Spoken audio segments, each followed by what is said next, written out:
বড় পীর আব্দুল কাদের জিলানী রহমাতুল্লাহ আলাইহির মা এবং বাবার বিবাহের একটা ঘটনা শর্টকাটে বাংলাদেশের মুসলমানেরা শেখার জন্য শুনিয়ালন। খুব ভালো করে মনোযোগ দিয়া ঘটনাটা শুনবেন। আব্দুল কাদের জিলানী রহমাতুল্লাহ আলাইহির বাবার নাম হইল মুসা জঙ্গি। মুসা জঙ্গি খুব বড় ক্ষুধার্ত, ক্ষুধা নিয়ে রাস্তা দিয়ে হাঁটতেছেন। হাঁটতে হাঁটতে যাওয়ার পরে নদীর কিনারা দিয়া মুসা জঙ্গি হাঁটতেছেন। যাইতে যাইতে হঠাৎ করিয়া ভাসমান স্রোত নদীর ভিতর দিয়ে একটা আপেল ভেসে যাচ্ছিল। এই মুসা জঙ্গি হঠাৎ করিয়া ভাসমান নদী চলমান নদীর পানি ভিতর থেকে আপেলটা উঠাইলেন। উঠানোর পরে একটু কামড় দিলেন, চিবাইয়া হালকা কিছু ভিতরে ঢুকেছে। এমন সময় মুসা জঙ্গির অন্তরের মধ্যে বেজে উঠল, ওই মুসা জঙ্গি তুমি কোন বাগানের কার না জানিয়ে ফলটা খাইলাও? কেন ফলটা খাইলাও? বাগানের মালিককে তুমি তো জানো না। এইটা কেমন হইল? মুসা জঙ্গি বললেন ঠিকই তো। এবার মুখের ভিতর থেকে তার বিবেক বইলা দিল। তার বিবেকটা কত সুন্দর ছিল। এমনি তো আব্দুল কাদের জিলানী জগৎ বিখ্যাত ওলিয়ে কামেল হয় নাই, পীর মোকাম্মেল হয় নাই। সারা দুনিয়ার সকল মুসলমানের আব্দুল কাদের জিলানী রহমাতুল্লাহ আলাইহি বলেন, বড় পীর আব্দুল কাদের জিলানীকে জন্ম দেওয়ার জন্য তার মা এবং বাবা কেমন ছিল ইতিহাসটা একটু জানা দরকার। মুসা জঙ্গির বিবেক যখনই বলল, সাথে সাথে মুখের ভিতর হাত ঢুকাইয়া দিলেন, বমিও করে ফেললেন, উগরাইয়া দিলেন, পানি দিয়া করি করলেন।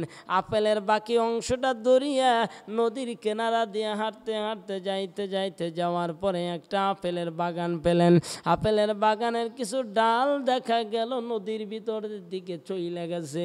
আর মনে হইল এই বাগান থেকে আপেলটা নদীর ভিতরে পড়েছে আর এটাই ভাসতে ভাসতে গিয়েছে। এমন হিস্টোরি দেখার পরে মুসা জঙ্গি এবার বাগানের ভিতরে ঢুকে গেলেন। যা বলেন কি ভাই বাগানের মালিক কই? বলে মালিক তো বাসায় আছে। বলে একটু কেন? বলে হ্যাঁ কিছু কথা আছে, একটু দয়া করে বাগানের মালিকের কাছে আমারে নিয়ে চলো। এবার মুসা জঙ্গিকে বাগানের মালিকের কাছে নিয়ে যাওয়ার পর বাগানের মালিক বেরিয়ে আসলেন।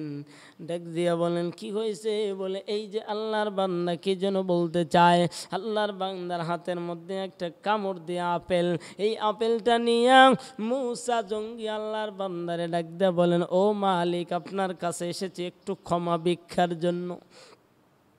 আমি বড় ক্ষুধার্ত ছিলাম, তাই নদীর কিনারা দিয়ে হাঁটতেছিলাম। হঠাৎ করে এই নদীর স্রোতে 5 গ্রাম 2-3 গ্রাম 2-3 কিলো ফাঁকে মসমান নদী থেকে আপেলটা পেলাম।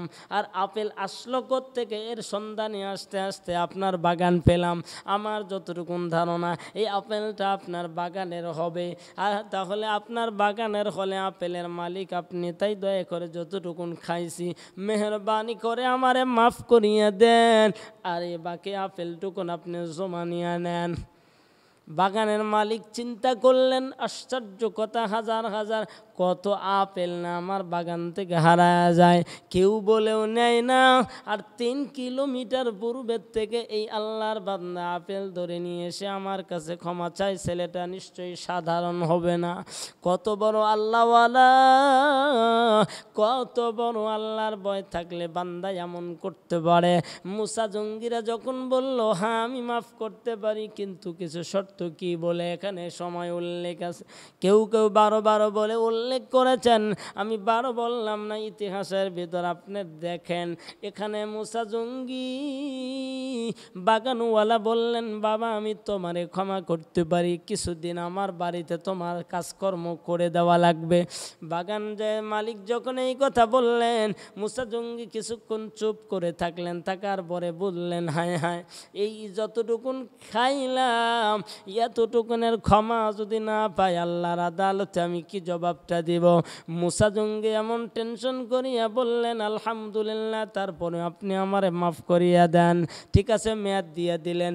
নির্দিষ্ট মেয়াদ পর্যন্ত কাজ যখন শেষ হয়ে গেল, হয়ে যাওয়ার পরে এবার মুসা জঙ্গি ডাক দিয়ে বলেন, মালিক আমি কি এখন যেতে পারি? বলে না, আর একটা শর্ত যদি মানেন তো আমি আপনারে মাফ করে দিব। কি শর্ত বলেন? মুসা জঙ্গিকে ডাক দিয়ে বলেন, আমার একটা মেয়ে আছে, মেয়েটা হলো খোঁড়া। আমার একটা মেয়ে আছে, মেয়েটা হলো কানা। আমার একটা মেয়ে আছে, মেয়েটা হইল কানে শোনে না, কান। কয়েকটা প্রবলেমের কথা বলার পর মুসা জঙ্গি বললেন, ঠিক আছে, এক বাক্যে আমি রাজি হয়ে গেলাম। কিন্তু ওইদিকে মুসা জঙ্গি অর্থাৎ আব্দুল কাদের জিলানী রহমাতুল্লাহ আলাইহির মা 18 পারা কোরআনের হাফেজা, তিনি ঘরের মধ্যে বসা, তিনি এমন খাস পর্দা করেন, পা দিয়ে কোনো বেপর্দা পুরুষের দিকে খারাপ কোনো কাজের জন্য যায় নাই, চোখ দিয়ে অশ্লীল কোনো অন্য কোনো পরপুরুষ বেগানা পরপুরুষরে দেখে নাই। এমন যখন ও মুসলমানেরা খুব সুন্দর আল্লাহওয়ালা এই মেয়েটার কথা যখন বলল, বাগানওয়ালার শর্ত নিয়ে মেনে তিনি রাজি হয়ে গেলেন। বিবাহের পয়গাম হয়ে গেল, বিবাহ শুরু হয়ে গেল। এবার বাসর ঘরে ঢুকতেছেন মুসা জঙ্গি, বাসর ঘরে ঢুকবেন, ঢোকার সময় তাকায় দেখে ভিতরে এক নজর যায়, দেখে অনেক সুন্দর ফুটফুটে চেহারার অধিকারী, চোখ ভালো, হাত ভালো, পা ভালো, সব ভালো, সুন্দর সুন্দর, অনেক সুন্দর, আল্লাহর অনেক সুন্দরী আল্লাহর বান্দি। মুসা জঙ্গি ঘর থেকে বের হয়ে আসতেছেন। এবার ডাক দেয়া বলেন, ও প্রাণের স্বামী আমার, বেরিয়ে যাবেন না, আমি আপনার স্ত্রী।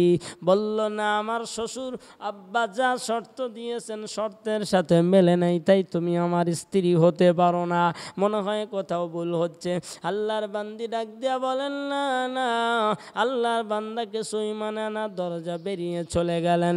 শ্বশুর মশাই ডাক দিয়া বলে, বাবা কেন বের হইলা? বলে, আপনার কথার সাথে কাজের তো কোনো মিল পেলাম না, তাই বেরিয়ে এলাম। ওরে মুসলমান, মুসা জঙ্গির সামনে দাঁড়াইয়া তার শ্বশুর বলতেছেন, বাবা এই জন্য বলেছি, ব্যাখ্যাটা দিয়ে দিলেন। কেন?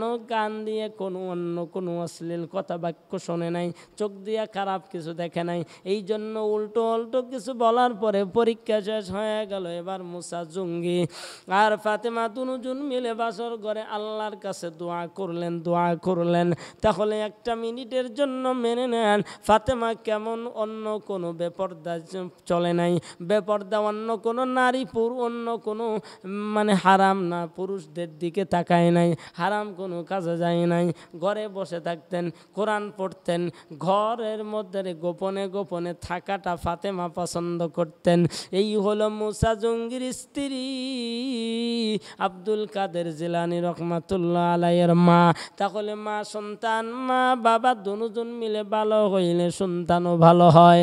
আরে বাবা, হ্যাঁ, মাঝে মধ্যে কিছু পরীক্ষা আমার মালিক করেন তো ভিন্ন কথা। কেননা এই কথার বয়ান যদি করি, অনেকে বলে নূহ আলাইহিস সালাম তো নবী ছিলেন, ছেলে কেনান কেমনে হইলেন না, এটা মালিকের পরীক্ষা। আল্লাহ তাআলা সারা দুনিয়া ব্যাপী পরীক্ষা করলেন। তবে এটা 100 আপনারা মনে রাখবেন, সন্তান ভালো করার জন্য যদি ভালো নেক সন্তান পাইতে চান, আপনার স্বামী আর স্ত্রী দুজন মিলে মালিকের কাছে দোয়া করতেই থাকবেন। আল্লাহ রাব্বুল আলামিন এমন এক সময় দেখা যাবে সুন্দর ফুটফুটে চেহারার অধিকারী সুন্দর নেককার একটা সন্তান আল্লাহ দান করবেন। সুন্দর হওয়া মানেই যে চেহারা কালো, ব্যাপারটা এমন নয়।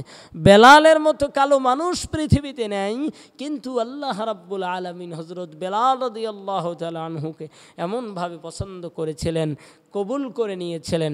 এজন্য দিল আমাদের সুন্দর করতে হবে, আল্লাহর ভয় নিয়ে আসতে হবে।